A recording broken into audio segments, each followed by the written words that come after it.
Maraming update sa kaso ni Nolan Wells. Una muna, may bagong video na umano'y nagpapakita ng maaring huling kilalang larawan niya bago siya nawala. Ang footage mula sa TMZ ay kuha sa Horn Island ilang oras bago siya nawala. Tatalakay natin ang posibleng epekto nito sa investigasyon. At si Attorney Ben Crump na kumakatawan sa pamilya ni Nolan Wells ay nag-anunsyo na ilalabas na bukas ang paunang resulta ng independenteng autopsy. Maligayang pagdating sa Sidebar mula sa Law and Crime. Ako si Jesse Weber. Sige, nandito na naman tayo para sa panibagong update tungkol kay Nolan Wells. At sa pagkakataong ito, may bago na naman tayong video. Interesado akong malaman ang papel nito sa investigasyon. Lalo na't may lumabas na video na maaring huling larawan ni Nolan Wells bago siya mawala at matagpuan ang kanyang katawan. Nakuha ng TMZ ang video na ito. Ayon sa ulat, ito ay naitala sa Horn Island ilang oras lang bago mawala si Nolan.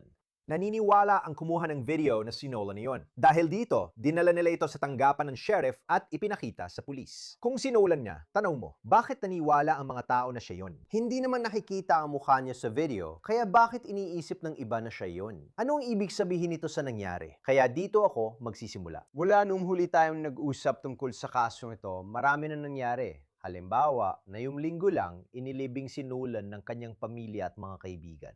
Si Reverend Al Sharpton ang nag-officiate ng seremonya at si Tyler Perry ang nagbayan sa libing. Nag-anunsyo si Sharpton tungkol sa investigasyon at malalaman pa natin ang iba maya-maya.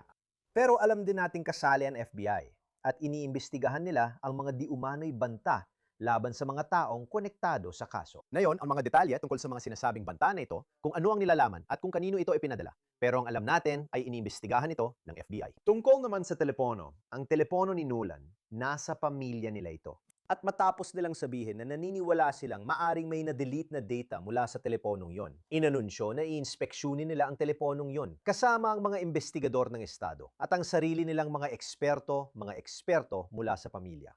At lahat ng ito ay nangyayari habang may posibilidad na bumuo ng grand jury para dinggin ang kasong ito. Nasa likod lang ito ng mga pangyayari at hinihintay pa rin natin ang resulta ng autopsy. Tama ba? Ang resulta ng pagsusuri ng Estado at ang resulta ng independenteng autopsy na iniutos ng pamilya ni Nolan Wells. Kaya lahat ng ito ay sabay-sabay na nangyayari. Ngayon, pag-uusapan ko ang nangyayari sa video na ito. Ngayon, sinabi ko na hindi pa lumalabas ang mga resulta. Pero habang nire-record ko ito, kakakuha lang namin ng balita mula kay Ben Crump. Kaya ito ang abogado na kumakatawan sa pamilya ni Nolan Wells na magkakaroon ng press conference bukas. At babasahin ko sa inyo mismo kung ano nakasulat. Galing ito sa isang press release. Ang kilalang civil rights at personal injury attorney na si Ben Crump ay sasamahan ng pamilya ni Nolan Xavier Wells sa isang press conference sa Miyerkules sa ika-100 at 17 NAACP National Convention. Yan anunsyo ni Crump ang paunang resulta ng isang independenteng autopsy na isinagawa para sa pamilya. Tungkol sa video at anunsyong ito, pag-usapan natin. Tatawagin ko si Chris McDonough. Investigador siya ng homicide, direktor ng Law Enforcement Relations, at consultant sa investigasyon ng Cold Case Foundation. Chris, palaging masayang makita ka. Salamat sa oras mo. Kakalabas lang nito 5 minuto bago tayo nagsimula. Ang katotohanan na magkakaroon sila ng, ayon sa sinasabi nila dito, kung totoo ito, ang resulta ng independenteng pagsusuri. Sinabi nila na ipapadala ang katawan ni Nolan sa Washington, D.C. Meron na silang mga resulta. B, i-anunsyo nila ang mga ito at mangyayari ito bago lumabas ang resulta ng pagsusuri ng State Medical Examiner. Ano ang palagay mo? Una sa lahat, Jesse, maraming salamat sa pag-imbita mo sa akin sa iyong palabas. At syempre, gusto ng pamilya na matiyak ng imbestigasyon ay tugma sa kung anong matutuklasan ng imbestigasyon ng Estado, ng opisina ng Medical Examiner ng Estado. Kaya siguro, yun agad ang gustong sabihin ng isang independenteng pathologist. Tama? Tugma ba ito sa mga ulat ng State Medical Examiner na, alam mo na, ilalabas din sa publiko balang araw? At kung sakaling hindi nga ito tugma, syempre magkakaroon ng iba pang interpretasyon sa impormasyong iyon. At siguradong gusto nilang tiyakin na alam yon ng Estado. At pagkatapos, gagamitin nilang mga karagdagang natuklasan na iyon at ihaharap ito laban sa investigasyon. Ibig kong sabihin, yon ang magiging logical na mga hakbang dito, hindi ba? At pagkatapos, syempre mula ron, magkakaroon ng desisyon.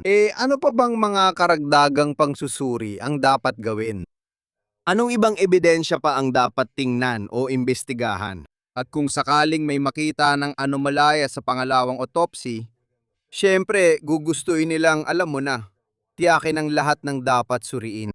Sisiguraduhin ng estado at mga investigador na tugma ang kanilang natuklasan sa kabuwang resulta ng parehong autopsy. Kaya, tama, hindi pa inilalabas ang resulta ng pagsusuri ng State Medical Examiner dahil hinihintay pa nila ang resulta ng toxicology. Sa tingin ko, hindi isinama ng independent autopsy ang toxicology results dahil hindi ito agad makuha. Kung mali ako, itama mo ako. Sa ganito manunsyo, parang sinasabi bang may ebidensya ng foul play tulad ng marka o trauma sa katawan ni Nolan Wells na magpapakitang hindi lang simpleng pagkalunod ito, kundi may iba pang nangyari. At alam kong komplikado ito kapag pinag-uusapan ng tungkol sa pagkalunod o posibleng pagkalunod dahil maaring walang makikitang panlabas na marka na may nagtulak sa kanya sa tubig o may humawak sa kanya pababa o mga bagay na ganun. Pero kung i-anunsyo ang mga natuklasan, may makukuha ba tayong impormasyon? Alam mo, magagandang punto yan. Ang isang bagay na malinaw na maaring matukoy agad ay ang mikroskopikong natuklasan. Alam mo, kung merong anumang bagay sa loob ng mga baga bilang kabuuan, kung may tubig o likido sa katawan at o sa daanan ng hangin, maaari mo ring makita yon, alam mo, sa isang pangalawang autopsy. Dahil magkakaroon ng mikroskopikong ebidensya nyon. Kaya ang una, sinasabi nito sa atin ang dalawang bagay. Una, kung may likido, ibig sabihin, buhay pa siya. Okay, dahil malinaw na kakalangap siya ng tubig sa mga sandaling yon. Ngayon, ang pangalawang tanong na kailangang masagot ay ano ang mga pangyayari ayon sa iyong punto na nagdala sa kanya sa tubig na yon. May ebidensya ba, alam mo, na may kagagawa ng iba? May ebidensya ba ng alak o iba pang mga substansya sa kanyang katawan? At dyan papasok ang malagang papel ng toxicology reports mula pa lang sa unang autopsy. Dahil doon makikita ang pinakamataas na konsentrasyon ng mga substansya sa dugo ng binatang ito. Sige, titingnan natin ang lalabas dito. Gagawin namin lahat para makover ito sa sidebar. Sinabihan ko ang team na magplano para dito. Tingnan natin ang mangyayari. Itatanong ko tungkol sa lumabas na footage. May video ang TMZ na kuha umano sa Horn Island, alas 2:23 ng hapon, Hulyo 4. Iniulat na ipinakita ito sa opisina ng sheriff. Para makikita mo sa video na iniikot ng camera ang mga bangka at mga taong naroon sa tubig. May lalaking nakatayo sa likurang deck ng bangka. Mukhang yumuyuko siya na may inaabot, hindi mo makita ang mukha niya. Pero ang taong kumuha ng video na ito ay naniniwala na si Nolan yon. Bakit? Ang lalaki ay mukhang nakasuot ng swim trunks, nakapareho ng kulay ng suot ni Nolan sa litrato noong ika-4 ng Hulyo na nakita ng lahat. Sikat na litrato yun, di ba? O mas tamang sabihing notorious na litrato yun. Ngayon, kasama na naman niya ang mga kaibigan niya sa bangka. Kung si Nolan nga ito, tila ito ang huling kilalang video niya bago siya nawala at bago inanod ang katawan niya papunta sa Pampang makalipas lang ang ilang araw. Kapag pinanood mo ang video na ito, anong pinaka napansin mo o tumatak sa'yo habang pinapanood mo ito?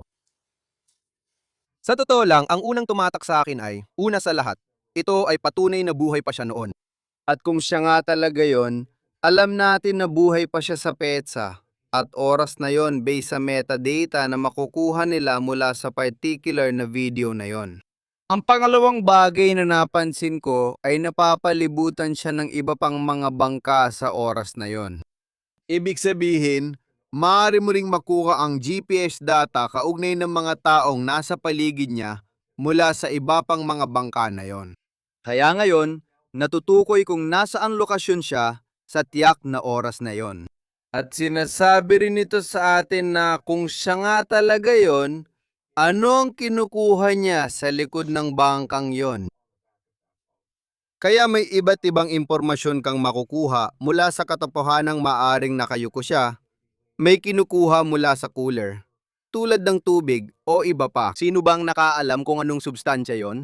Na yon, pwedeng balikan ng investigador ang kaso at tanungin kung sino ang may-ari ng bangka at ano ang laman ng cooler. At pagkatapos, maaari mo talagang masundan niyo yon pabalik sa, alam mo na, ibang mga aktibidad na nangyari mas maaga sa araw na yon at iugnay yon sa posibleng iba pang mga resulta ng toxicology sa hinaharap.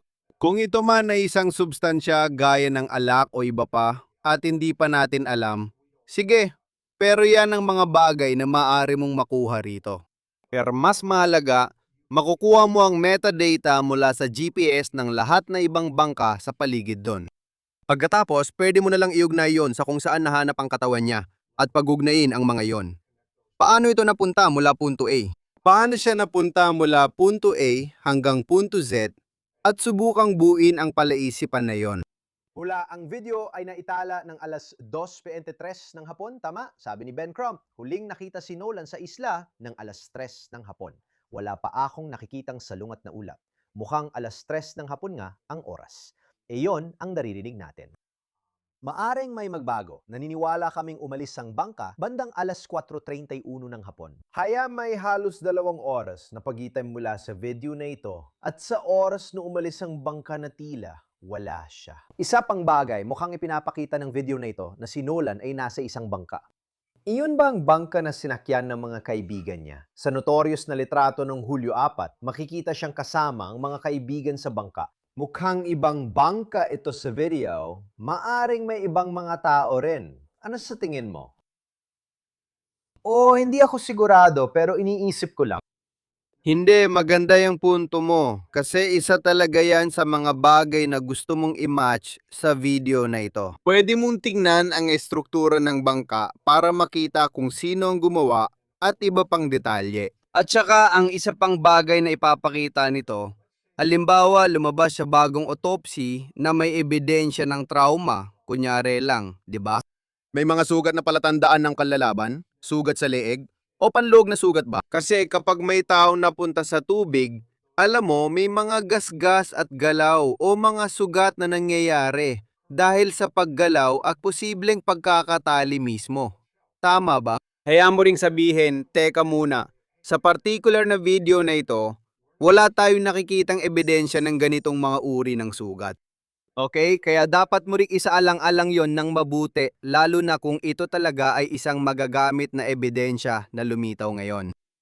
Sa palagay ko, kung mapanood ng mga taong video at maisip nila na mahalaga ito, kaya nagpunta siya sa opisina ng sheriff, tama at maganda ang ginawa niya. Nakita nila yung malawak na kuha at naisip nila, grabe, baka may iba ring may video at babalikan nila para tingnan kung may nakuha rin sila. Magandang punto mo at tama ka. Alam kong humingi ang opisina ng sheriff ng Ronald Larawan at video nung araw na yon, pero napaisip ako tungkol doon. Oo, at syempre, yun ay muling maglalagay ng lahat sa kategorya ng patunay na buhay pa siya. Alam natin na itong binatang ito ay nag-e-enjoy lang sa pagbiriwang ng ika-4 ng Hulyo. At wala namang, alam mo na, wala namang kakaiba dito, di ba? Walang kahina-hinalan nangyayari. Pwede ito munawain sa dalawang paraan. Kung nag-ibang mga pangyayaring yon, ano ang nabago mula sa video hanggang sa makita ang kanyang katawan. At dahil dito, mas pagtutuunan ng pansin ng mga investigador ang ganitong uri ng ebidensya, mas hihigpitan pa nila ang pagtingin dito. Gusto ko ring itanong sa iyo ang isa pang bagay tungkol dito dahil may iba pang mahahalagang nangyari sa serbisyong ito ng libing. Bukod sa masakit marinig ang pamilya ni Nolan na nagsasalita tungkol sa kanya at sa pagkawala niya. Isipin mo, atleta siya, may mga pangarap sa NFL at waran ng kanyang mga kapatid. Isa talaga siyang kahangahangang binata at napakalaking trahedya nito. Pero itong serbisyong libing na ginanap noong Hulyo 20 sa Center Point Church sa Ocean Springs sa Mississippi, daan-daang tao ang dumalo. Si Al Sharpton ay gumawa ng malaking anunsyo na siya. At ang aktor na si Tyler Perry, pareho silang nagbigay ng tig $50,000 bilang pabuya para sa impormasyon na maaring humantong sa paghatol o anumang impormasyon tungkol sa nangyari kay Nolan Wells. $100,000 ang alok para sa magbibigay ng impormasyon ayon sa sinabi niya sa libing. Dahil espesyal ang Mississippi, hindi lang ako, hindi lang namin sinasabi na ayaw namin ng kahit ano. Gusto kong sabihin dito mismo ngayon, At ako'y na-inspire ng mga nag-akusa sa amin yan na gusto kong ilaan mula sa National Action Network at mula sa akin. Gusto kong mag-alok ng gantimpala na $50,000 sa kahit sino. Kahit sino.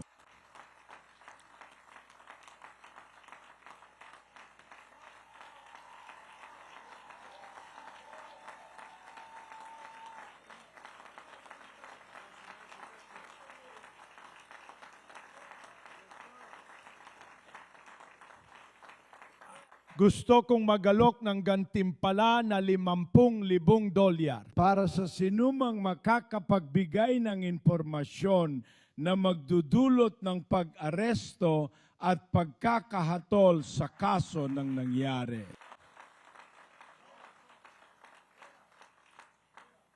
Hindi siya nag-iisa sa islang yon.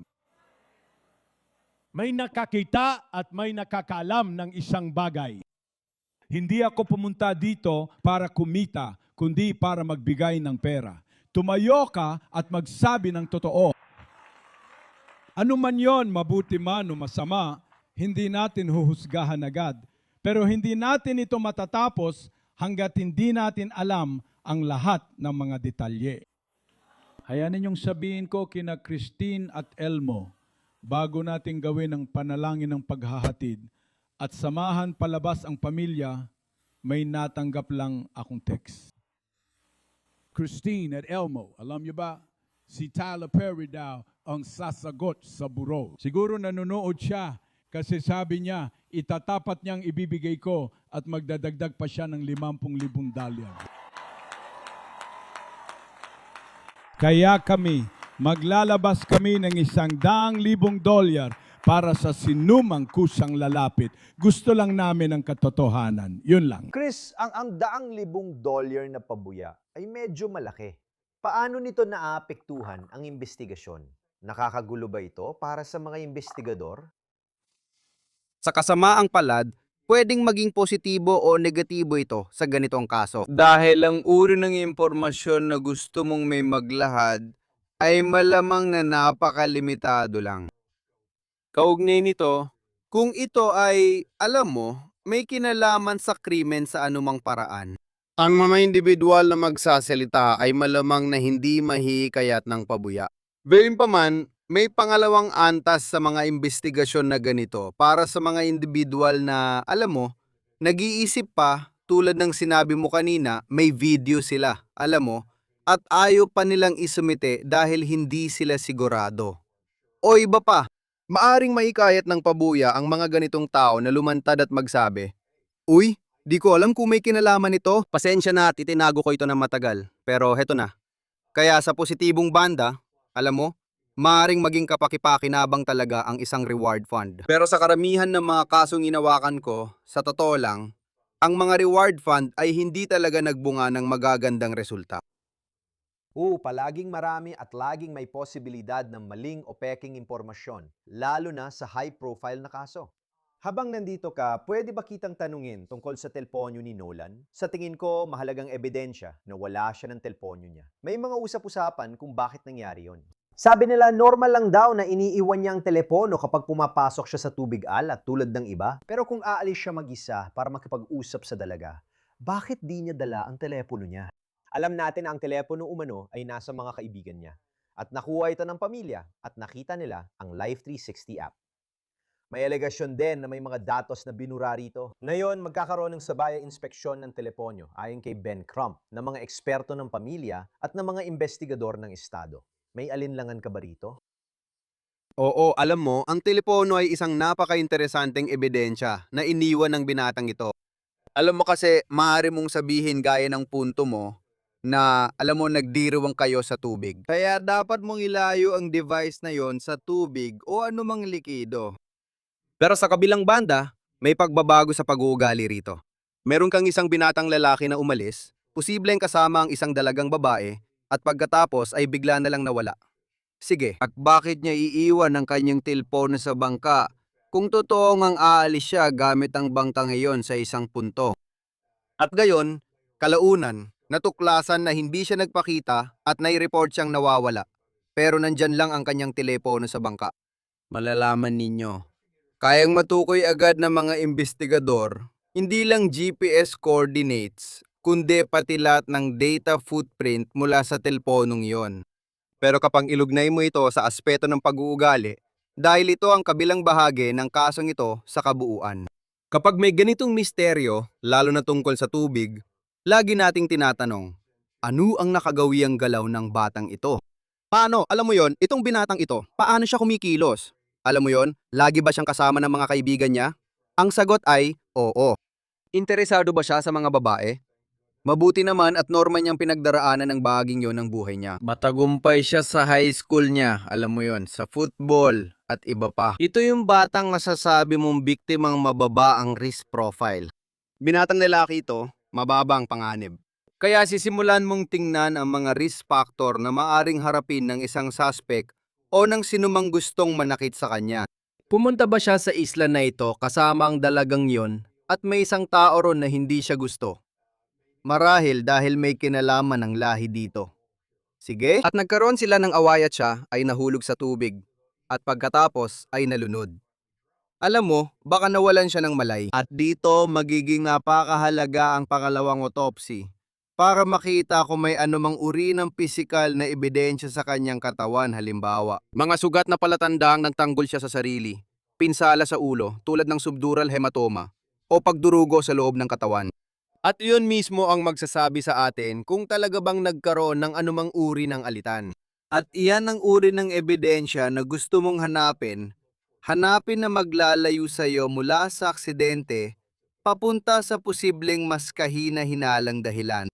Ayon kay Ben Crump sa press con noong nakaraang linggo, sinabi ng DA na kapag natapos ang investigasyon, pwedeng dalhin ito sa grand jury para sa posibleng kasong kriminal. Kung anong particular na kaso, hindi pa natin alam, tama? Maring kaso ng homicide, posibleng may kaugnayan sa investigasyon gaya ng hindi pagbibigay ng tamang impormasyon sa otoridad o pang-inyalam sa ebidensya. Ano ang ibig mong sabihin? Ano masasabi mo sa posibilidad na iharap ang kasong ito sa grand jury? Sa totoo lang, lahat ay posible.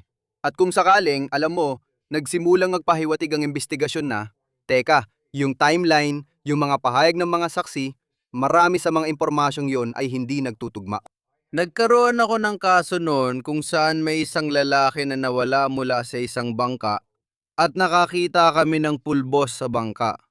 At ito ay galing sa fire extinguisher. At natuklasan namin kalaunan sa investigasyon na nagsisinungaling pala sa amin yung tao at napatunayan namin yon. Inispray niya ng fire extinguisher ang biktima. At nagkaroon ng malaking gulo sa bangka na ito at may isang tao na nahulog sa tubig at may isang tao na bumalik. At ganito ba ang sitwasyon dito? May nangyaring away ba? O kahit na may nagbibiruan lang, alam mo na, gaya ng ginagawa ng mga bata, ng mga binata ngayon. Tapos may nasaktan at iniwan nila siya sa tubig. Siyempre, alam mo, yan ang mga impormasyong gusto mong malaman o patunayan. Kaya marami pang impormasyon na kailangan. Sa tingin ko, pabago-bago pa rin ang investigasyon. Pero oo, pwedeng maglabas ang grand jury ng kasong accessory after the fact o iba pa, gaya ng manslaughter. Hindi pa natin alam ngayon. Tingnan natin kung ano ang lalabas bukas sa paunang resulta ng independenteng autopsy. Chris McDonough, salamat sa oras mo. Pinahalagahan ko ito. Salamat Jesse, salamat din sa'yo. At iyan na muna ang meron kami para sa inyo dito sa Sidebar, mga kaibigan. Maraming salamat sa pagsama sa amin. At gaya ng dati, mangyari mag-subscribe sa YouTube, Apple Podcasts, Spotify, o saan man kayo nakikinig ng inyong mga podcast. Mapapanood din kami sa Peacock ng NBC. Sundan niyo ako sa X at Instagram, Nation Show, Jesse Weber Live, Lunes, Biyernes, alas 11 ng umaga, Eastern Time. Kita-kits ulit. Paalam. See you next time. Bye.